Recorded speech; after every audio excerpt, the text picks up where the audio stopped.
Hello everyone. आज के इस लेक्चर में हम अपना लास्ट टॉपिक कवर करेंगे अपनी फोर्थ यूनिट का, दैट इज डाइक्रोमेटोमेट्री टाइट्रेशन। तो डाइक्रोमेट्री से क्या समझ में आ रहा है हमें देख के इसमें कि यहाँ पर डाइक्रोमेट होगा जिसकी हेल्प से हम टाइट्रेशन कर रहे हैं। तो डाइक्रोमेट, तो इसका जो मेन आपका जो टाइट्रेंट है यहाँ पर, जैसा कि हमने पहले लेक्चर्स में भी पढ़ा हुआ है कि यहाँ जो टाइट्रेंट हम यूज़ करते हैं वो यूज़ करते हैं potassium dichromate. Okay, potassium dichromate that is K2Cr2O7। तो पोटेशियम डाइक्रोमेट भी बहुत ही अच्छा ऑक्सीडाइजिंग एजेंट है।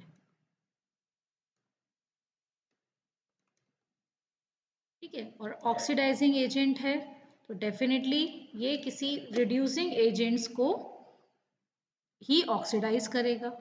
ठीक है, तो अब इसके जो एनालाइट्स होंगे जिसको ये एनालाइज जिसको हम इसकी हेल्प से एनालाइज कर सकते हैं, डेफिनेटली क्या होंगे, वो रिड्यूसिंग एजेंट्स होंगे। तो ये आपके एग्जाम्पल्स हैं दो, एराइड्स या फेरस सल्फेट्स, जो कि हम इनको हम एनालाइज कर सकते हैं, एज एनालाइट्स ले सकते हैं।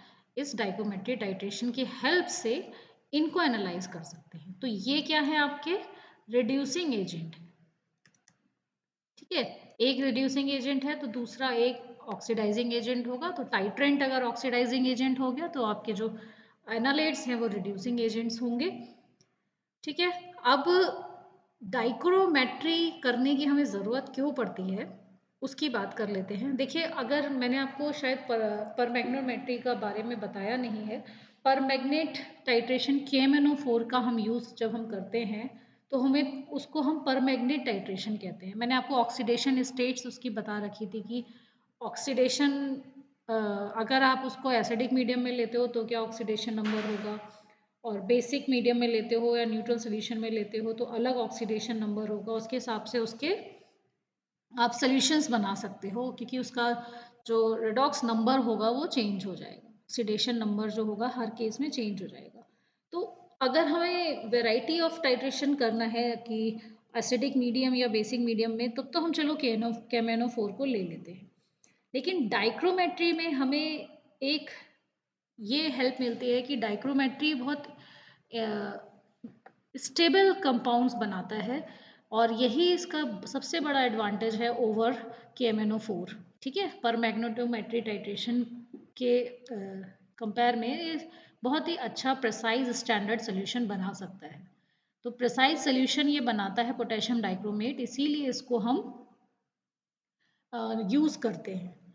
और दूसरा लेकिन इसका एक ये भी है कि जो क्लोराइड्स आयन होते हैं उनके लिए ये सेंसिटिव नहीं होता है। ठीक है, तो एक आध इसके हम एडवांटेज देख लेते हैं स्टार्ट करने से पहले। तो पहला एडवांटेज हमारा हो जाता है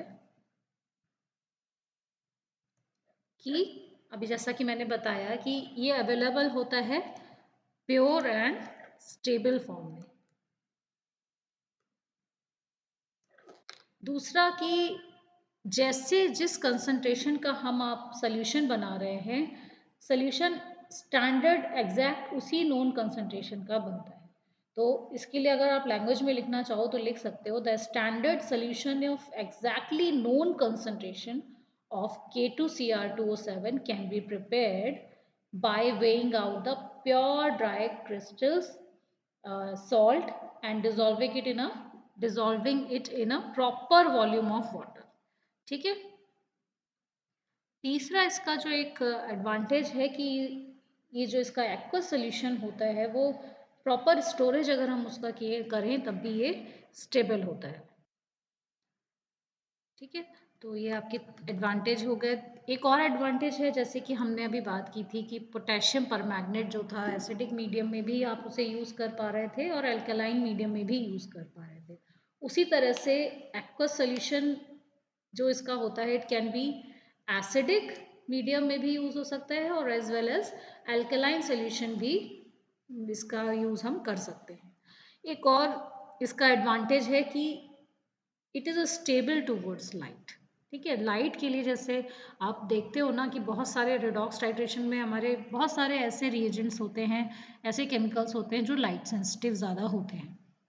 तो उसकी इस वाले पोटेशियम डाइक्रोमेट के साथ में ये प्रॉब्लम नहीं है, ये बहुत ही स्टेबल है लाइट्स टुवर्ड्स लाइट्स के लिए भी। ओके, तो ये हमारे पास हो गए एडवांटेजेस कि डाइक्रोमेट्री हम क्यों यूज़ करते हैं। अब हम इसका प्रिंसिपल देख लेते हैं कि इसमें क्या प्रिंसिपल इन्वॉल्व है। तो अगर हम नॉर्मली बात करें कि पोटेशियम डाइक्रोमेट हमारे पास है, ठीक है, जिस जो कि ब्रेक होगा आपका पोटेशियम आयंस में और क्रोमेट आयंस में, ठीक है, लेकिन हमने इसे क्या कर रखा है, एसिडिक मीडियम में ले रखा है। ठीक है, तो एसिडिक मीडियम में क्या होता है, अब यहाँ पर आप देखोगे कि मैंने इलेक्ट्रॉन्स भी मेंशन कर रखे हैं। ये इलेक्ट्रॉन्स कहाँ से आ रहे हैं, रिड्यूसिंग एजेंट से आ रहे हैं। ठीक है, यानी कि हमारे एनालेट से आ रहे हैं। तो जो भी हमारा एनालेट है, जब ये इस क्रोमेट आयन को रिड्यूस करेगा, ठीक है, और ये क्रोमेट आयन इस एनालेट को ऑक्सीडाइज करेगा, कुछ भी बोल सकते हैं, वाइस वर्सा, तो क्या होगा, हमारा क्रोमियम थर्ड आयन बनता है विद वाटर। ठीक है, तो यही इसका प्रिंसिपल है कि जब आपका पोटेशियम डाइक्रोमेट जो होता है एसिडिक मीडियम में एनालेट के साथ रिएक्ट करता है तो वो क्रोमियम थर्ड आयन बनाता है और वाटर रिलीज होता है। ये जो क्रोमियम थर्ड आयन होता है ये ग्रीन कलर का होता है आइडियली। ठीक है, तो ये ग्रीन कलर आप याद रखोगे, क्रोमियम थर्ड आयन का होता है। तो ये तो प्रिंसिपल था, इसकी ओवरऑल रिएक्शन भी हम लिख लेते हैं। तो अगर हम इस ओवरऑल रिएक्शन को देखें तो देखो यहाँ पर हमारे पास K2Cr2O7 है। ठीक है, ये जो कि हमारा डाइक्रोमेट की बात हम कर रहे थे ऊपर, ये हो गया 14 हाइड्रोजन एटम्स हम ले रहे थे इसमें बैलेंस करने के लिए, हमने देखा तो यह वो कहाँ से आ रहे थे, ये H2SO4 से, क्योंकि एसिडिक मीडियम है। फिर ये हमारा फेरस सल्फेट आपका हो गया ये FeSO4, जो कि आपको as a reducing agent work कर रहा है, यानी कि इलेक्ट्रॉन आपको यहाँ पर मिलेंगे। ठीक है, तो लॉस ऑफ इलेक्ट्रॉन इज आपका होता है ऑक्सीडेशन, लियो।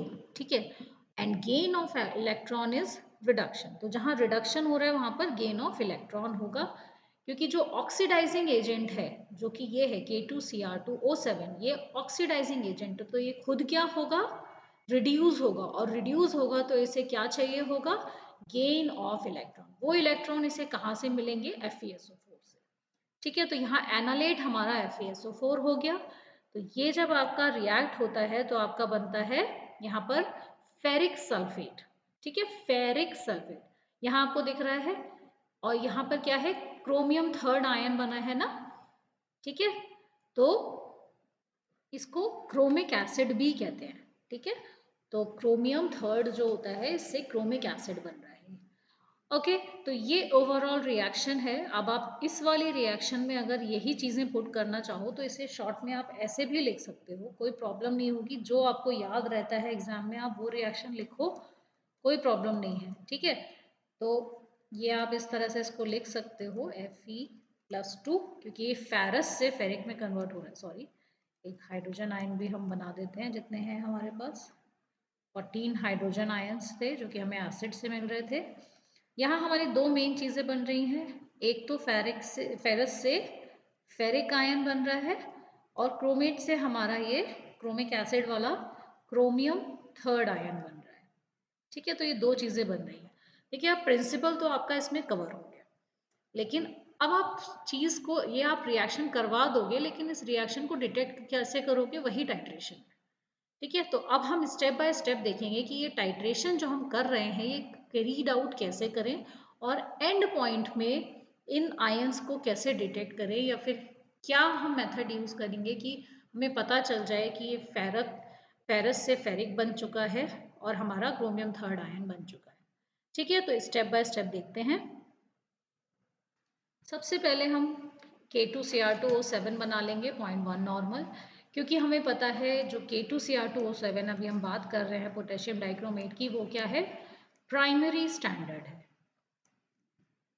ठीक है, तो प्राइमरी स्टैंडर्ड को हमें फर्दर स्टैंडर्डाइज करने की ज़रूरत नहीं होती है। तो बहुत अच्छी बात है, ये तो एक एडवांटेज हो गया हमारे पास। अगर हम डाइक्रोमेट्रोमेट्री कर रहे हैं तो एक एडवांटेज हो गया कि पोटेशियम डाइक्रोमेट को हमें स्टैंडर्डाइज नहीं करना पड़ेगा। तो सिंपली क्या किया जाता है, देखिए उसका ऑक्सीडेशन अगर नंबर की बात करें यहाँ पर, तो फटाफट आप पॉज करके वीडियो कैलकुलेट कीजिए। तो आई होप आप सबने ये कैलकुलेट कर लिया होगा। तो यहाँ पर इसका जो ऑक्सीडेशन नंबर है वो +6 आ रहा है। तो सपोज अगर आपका जो पोटेशियम डाइक्रोमेट है उसका मॉलिक्यूलर वेट आपका अगर 294 होता है तो उसको हम सिंपली किससे डिवाइड कर देंगे, 6 से, तो जो आ जाएगा हमारा 49.03। अब इस 49.03 को अगर हम सिंपली डिसॉल्व करते हैं, ग्राम्स में लिख लेते हैं इसे, 49.03 ग्राम को अगर सिंपली आप 1000 ml में डिसॉल्व कर रहे हो तो आपका सिंपल ये 1 नॉर्मल बन जाएगा। आई होप ये रिपीट करने की ज़रूरत नहीं है, फिर भी एक बार आपको फ्लैशबैक में ले जाके इसको आपको सोल्यूशन बनाने का प्रैक्टिस कर लेंगे। तो इसका मतलब अगर आपको 0.1 नॉर्मल बनाना है 1000 ml में तो 4.9 ग्राम्स लगभग आप लोगे और उसे 1000 ml में डिसॉल्व कर दोगे तो आपका बन जाएगा 0.1 नॉर्मल। ठीक है, तो इस तरह से आपने पोटेशियम डाइक्रोमेट का सोल्यूशन बना लिया। उसको बना के हम किस में, ब्यूरेट में फिल कर लेंगे। ठीक है, ब्यूरेट में आपका K2Cr2O7 स्टैंडर्डाइज्ड है ऑलरेडी, जो कि प्राइमरी स्टैंडर्ड है, उसको हमने ले लिया है 0.1 नॉर्मल। अब यहाँ कॉनिकल फ्लास्क में आपके पास क्या क्या होगा, देखिए एक हम कोई भी एनालेट ले लेते हैं, मान लीजिए फेरस सल्फेट की बात कर लेते हैं हम, तो FeSO4 हम इसमें ले लेंगे, FeSO4 का सोल्यूशन ले लेंगे।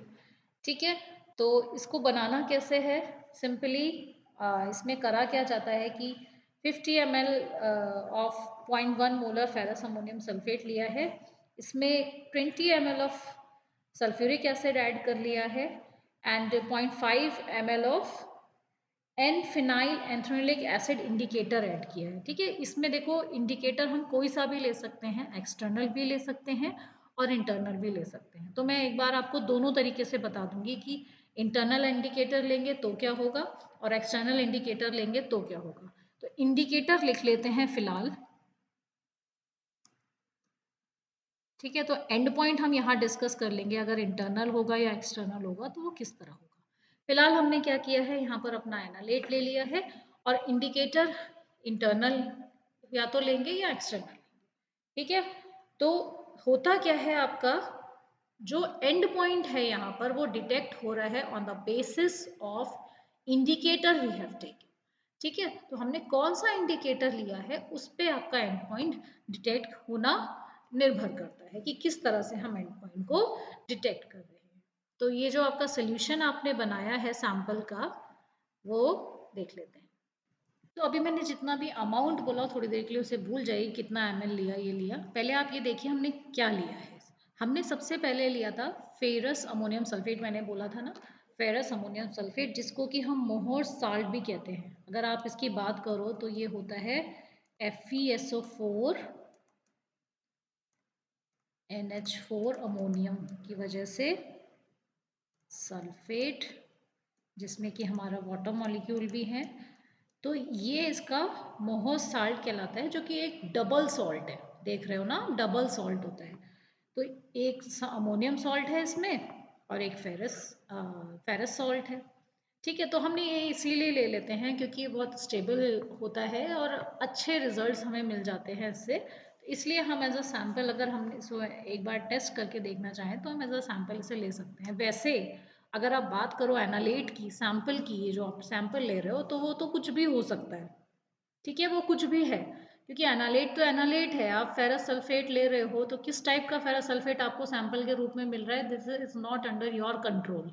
ठीक है, तो सैंपल तो आपको कुछ भी मिल सकता है फेरस सल्फेट का। तो मैंने एक एग्जांपल इसलिए ये ले लिया है सीधे सीधे फेरस अमोनियम सल्फेट का, क्योंकि हम उससे एक आपको एग्जाम्पल बता रहे हैं कि जैसे ये मोहर सॉल्ट है, डबल सॉल्ट आपने बनाया, तो आप उसमें फेरस सल्फेट का अमाउंट चेक कर सकते हो कितना फेरस सल्फेट बना, मतलब तो उससे आपको एक रेशियो पता चल जाता है क्योंकि ये डबल सॉल्ट है। ठीक है, तो इस डबल सॉल्ट का जो एक्टिव कॉन्स्टिट्यूएंट है वो फेरस सल्फेट होता है, जिसको हम एनालाइज कर लेंगे। इस केस में जब आप रिएक्शन ये करा रहे हो ना, तो अमोनियम सल्फेट को हमने कहीं पर भी नहीं मेंशन किया है, क्योंकि जो अमोनियम सल्फेट है, फेरस अमोनियम सल्फेट होता है जो सोल्यूशन में, उसमें से जो अमोनियम वाला पार्ट है वो अनरिएक्टेड रहता है। जो अमोनियम सल्फेट है यहाँ पर रिएक्शन उसकी नहीं होती है, सिर्फ हमारा किसकी रिएक्शन होती है, इस फेरस सल्फेट की।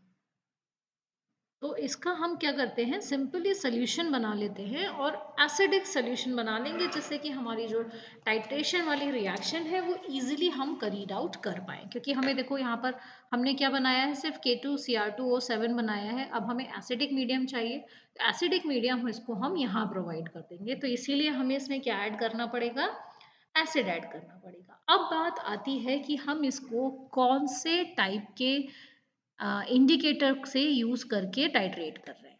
तो करेंगे क्या, टाइट्रेशन जब हम कर रहे हैं तो सबसे पहले हम बात कर लेते हैं एक्सटर्नल इंडिकेटर की। एक्सटर्नल इंडिकेटर, तो एज एक्सटर्नल इंडिकेटर इसमें हम क्या यूज करते हैं, पोटेशियम फेरी साइनाइड। और अगर आपको इंडिकेटर वाला चैप्टर याद हो अपना, जिसमें मैंने आपको टाइप्स ऑफ इंडिकेटर बताए थे, तो आपको उसमें बताया होगा कि एक्सटर्नल इंडिकेटर में क्या करते हैं हम, एक आपके पास ऑब्जर्विंग प्लेट होती है, ठीक है, टाइल टाइल का टुकड़ा होगा या कुछ भी होगा, जो जहाँ पर आप क्या करोगे, अपना इंडिकेटर आप ऑलरेडी डाल के रखोगे। ठीक है, तो पोटेशियम फेरीसाइनेट जो होता है बेसिकली ग्रीन कलर का सोल्यूशन आपका होता है, लाइट ग्रीन कलर का। तो मैं उसको उसी से बना देती हूँ।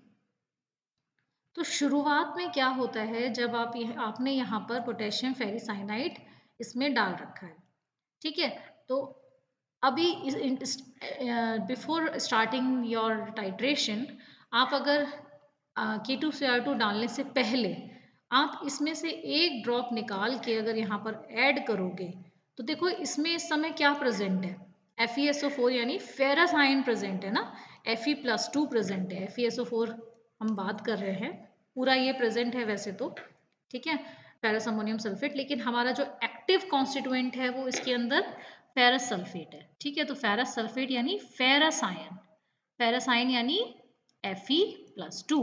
तो Fe+2 क्या करता है, पोटेशियम फेरीसाइनाइड के साथ, ये जो पोटेशियम फेरीसाइनाइड है और ये Fe+2 है, तो जब तक Fe+2 और पोटेशियम फेरीसाइनाइड होता है, तब तक क्या होता है, आपका ये ब्लू कलर आपको शो करता है मिक्स होके। ठीक है, जब ये आपस में मिक्स हो जाते हैं तो आपको पर्शियन ब्लू कलर दिखाई देता है। अब होता क्या है, जब एंड पॉइंट जैसे ही अचीव होता है, अब क्योंकि ये एक्सटर्नल इंडिकेटर है, तो आपको बार बार इसमें इंडिकेटर जो आपका प्लेट है उसके ऊपर बार बार आपको ये सोल्यूशन एक एक ड्रॉप गिरा गिरा के देखना पड़ेगा। तो एंड पॉइंट पे क्या होता है, क्योंकि आपका इंडिकेटर जो था वो ऑलरेडी प्रेजेंट है इस पे, ठीक है, तो एंड पॉइंट पे आपका इसमें क्या बन जा रहा है, एक मिनट, तो एंड पॉइंट पे आपका जो फेरस था वो किस में कन्वर्ट हो रहा है, फेरिक में। ठीक है, तो फेरिक आयन जो होता है, जब ये पोटेशियम फेरीसाइनाइड से रिएक्ट करता है तो कोई भी कलर शो नहीं करता है, यानी शुरू में जो कलर ब्लू आ रहा था, ठीक है, पर्शियन ब्लू आ रहा था, बाद में वो कलर नो कलर चेंज आपको दिखाई देगा।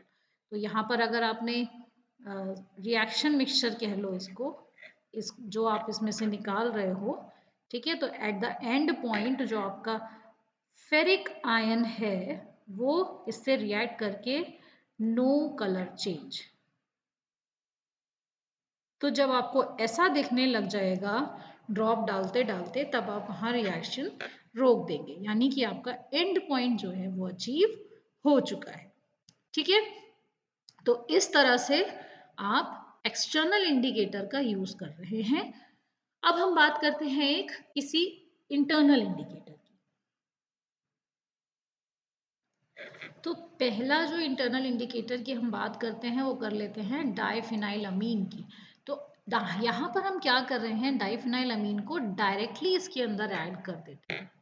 ठीक है, आपका जो रिएक्शन मिक्सचर है या कह लो, या फिर सैंपल सोल्यूशन है कह लो, यहाँ पर आपने क्या क्या ले रखा है, फेरस सल्फेट का सैंपल ले रखा है, और आपने एसिड ले रखा है, और यहाँ इंडिकेटर ले लोगे। इंटरनल इंडिकेटर तो आपको अंदर डालना पड़ेगा, तो यहाँ पर हम इंडिकेटर लिख देंगे। तो इंडिकेटर में अगर हमने डाइफिनाइल अमीन लिया है तब तो हमारा जो रिएक्शन है वो डायरेक्ट रिएक्शन हो जाएगा, यानी डायरेक्ट टाइट्रेशन के ऊपर से K2Cr2O7 डालेंगे और वो रिएक्ट करेगा, आपके फेरस से फेरिक में कन्वर्ट हो जाएगा और जो आपका क्रोमियम आयन है वो थर्ड क्रोमियम में कन्वर्ट हो जाएगा या क्रोमिक एसिड में कन्वर्ट हो जाएगा। ठीक है, तो यहाँ पर आपको कलरलेस से एंड पॉइंट पर क्या दिखता है, ब्लू कलर।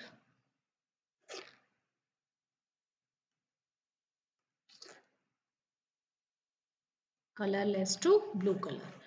ठीक है, अब अगर हम इसमें फिनाइल एंथ्रेनोलिक एसिड लेते हैं तो यहाँ पर आपको बैक टाइट्रेशन करना पड़ता है।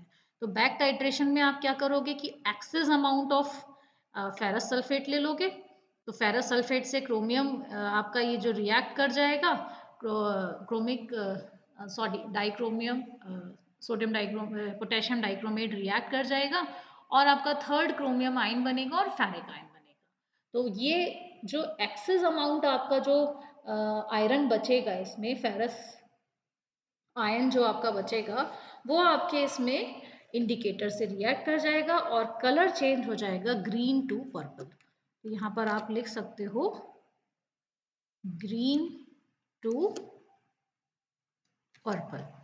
ठीक है, तो पर्पल कलर में चेंज हो जाएगा। तो आप ये देख रहे हो कि पोटेशियम डाइक्रोमेट में या डाइक्रोमेटोमेट्री टाइट्रेशन में आप अलग अलग इंडिकेटर तरीके के यूज़ कर कर अलग अलग तरीके के एंड पॉइंट भी अचीव कर सकते हैं, जैसी आपकी सहूलियत हो। ठीक है, तो ये था आपका डाइक्रोमेटोमेट्री के बारे में। इस तरह से आपकी जो फोर्थ यूनिट है वो यहाँ पर कंप्लीट होती है। नेक्स्ट लेक्चर में मिलते हैं हम नेक्स्ट यूनिट के साथ। तब तक के लिए ऑल द बेस्ट, बाय।